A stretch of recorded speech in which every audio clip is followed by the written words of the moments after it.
Hi, so quickly, we're just gonna be jumping right in to see like the dating scene in Canada. There are plenty stories, plenty gist, and all of that. Some that I've seen personally or I've heard personally, and maybe I will share them here. Or maybe not, but also we'll also be talking about some of the reasons why relationship fail, whether in Canada or not, but particularly we're going to be focusing on Canada. So number one, first things first, I feel like one of the reasons why it might be hard to develop a relationship in Canada is because almost everybody is hunting. People have agenda. People have. It's not like Nigeria that say, "Oh, I fell in love. We met at our secondary school, and then now we're now together. Finally, fate brought us together." I feel like it's the opposite here. People here are hunters. They and I feel like that's like the trap that actually makes people not get into relationship or serious relationship, because the people just have expectations. People just want something out of it, right?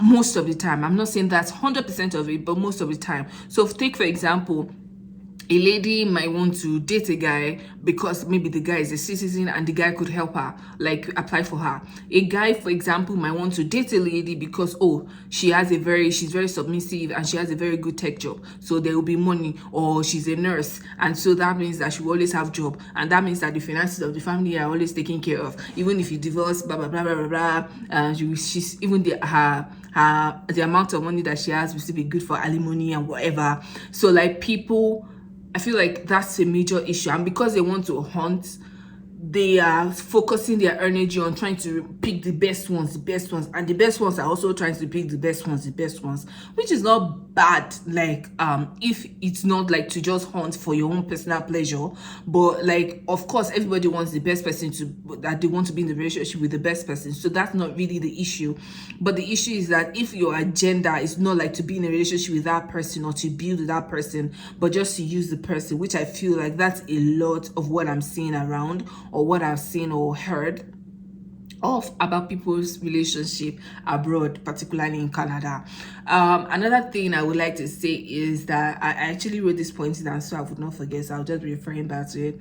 I feel like also people want like the benefits of marriage, but they do not want to be under the marriage umbrella. So I feel like here, because you understand how big marriage is, because it's big and flimsy at the same time. So people are divorcing like every second, but at the same time divorce is not easy like that, and if being in marriage with someone is going to be like there are just so many things that comes with being in marriage. Like for example, if someone has a child for you and now you want to the person wants to start collecting child support, all of that. I feel that because of that, some people are extra careful with making commitments, and because of that they just want living partners. So they don't want to get married because they don't want to be under that bond, right? Official bond, but at the same time they want to reap the benefits of being married. Like, oh, we're already roommates, we're living together. My dear, my question to you is, why are you living with somebody that you're not married to?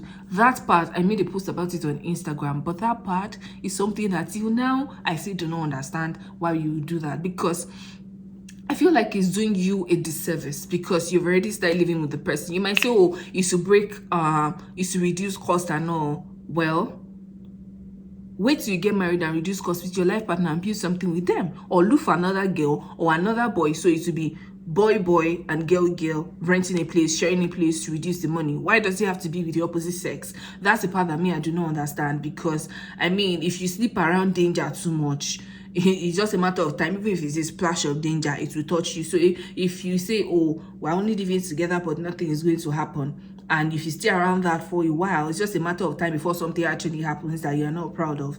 So I feel like, and then another disadvantage I've seen about that, of giving people benefits of what they are not in your lives, like giving a boyfriend a husband benefits, cooking for him, sharing the bill. What will motivate him to actually now want to settle down? Like, you people already settled down, so what will motivate him to actually want to get married? I don't understand that part. Another thing I also wrote down is that family pressure to not marry akata.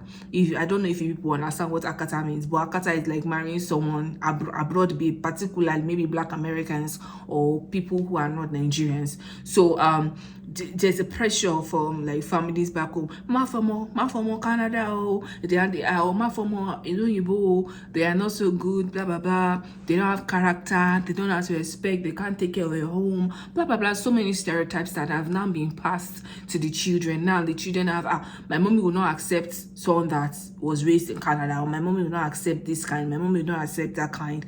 And then we all now put ourselves in that box. And then there is now that pressure, say, I can't take this girl home, I have to go back home to get married, if not my, and so because of that, because they already know that, oh, I have to go back home to go and marry anyways, anything they are doing here is just to catch cruise. Sense? I thought that makes sense. Okay.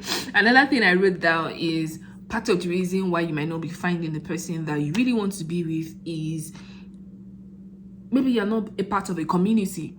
And when you want to pick a community, my dear, I would say that picking a community that resonates with your person, with your goal, with your vision is always very important. So for example, you can't be a firebrand like a Christian and trying to grow in your walk with God, and then the community you want to keep or you're trying to keep are the ones that go to club every Friday, and you think that going to club every Friday with these girls is going to, for example, give me my type of man. And then you will now be surprised when all the type of men that are coming to meet you are club boys. It doesn't work that way. So if you want like a good community, you have to really search for them. There are communities around. You can even start by joining a church.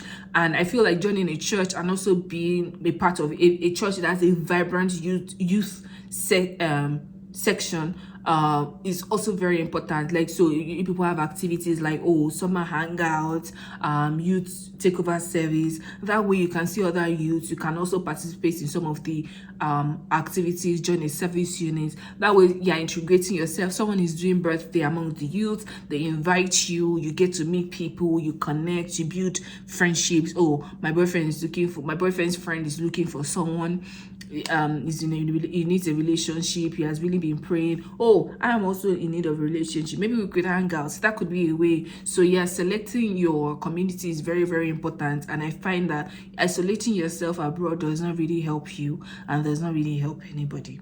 Another reason why I feel like the relationships are failing or might fail is lies and deceit, and that is just really somehow, because you find people here who already had like relationships or are even married with kids back home, but everybody here snapback game is high, so they are looking so young and they don't tell you about it. They could even tell you that they are the only child of their family, they've probably changed their names, and then they just want to start afresh. So lies and deceit is like what people are really scared of.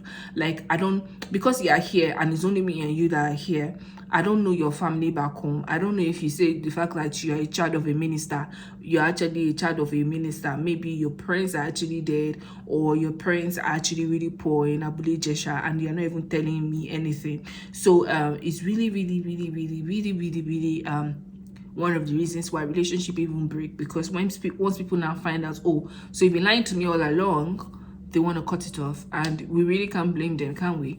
Another thing I would also say is people complain about vibes a lot, so your energy might also be one of the reasons. Say being around you and how you make people feel.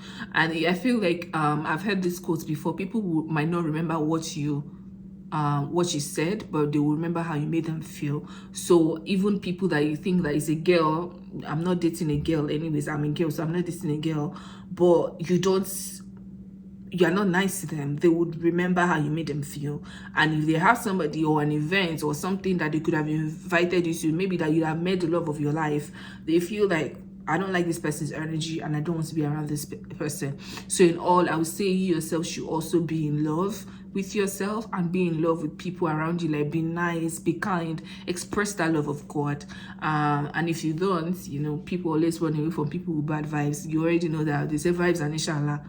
Is that not what they say? So please, also another thing I've seen is different religious backgrounds. So I believe this a lot. I personally believe this a lot, that do not be unequally yoked with unbelievers is really a thing that I believe in. And also, so if you want to find your kind, I believe that you should go to where your kind would be, and God will help us in Jesus' name.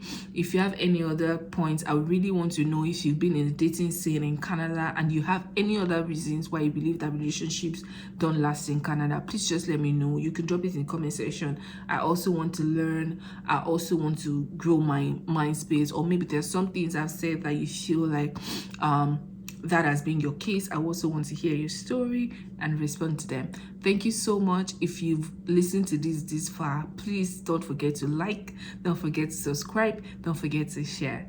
Thank you, and thank you, and thank you, and thank you. Bye.